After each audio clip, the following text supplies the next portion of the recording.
एक लाट आली, त्याची चप्पल वाहून गेली. त्यानं किनाऱ्यावरच्या वाळूवर लिहिलं, समुद्र चोर आहे. काही मच्छीमार समुद्रात गेले, त्यांना मोठ्या प्रमाणात मासे सापडले. त्यांनी लिहिलं, समुद्र अन्नदाता आहे. एका म्हाताऱ्या आजीचा मुलगा समुद्रात बुडून मृत्युमुखी पडला.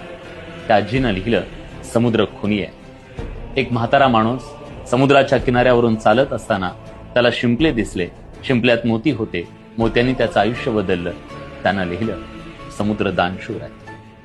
तेवढ्यात एक मोठी लाट आली, सगळं काही मिटून गेली. याचा अर्थ काय?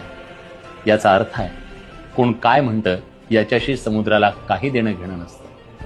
तुम्हालाही आयुष्यात समुद्र बनायचं असेल तर तुमचं काम करत राहा. लोक काय म्हणतात याकडे कधीच लक्ष देऊ नका. लोकांचं काय, जोवर स्वार्थ आहे तोवर ते आपलं म्हणतात. स्वार्थ साध्य झाला की बदनामी करतात.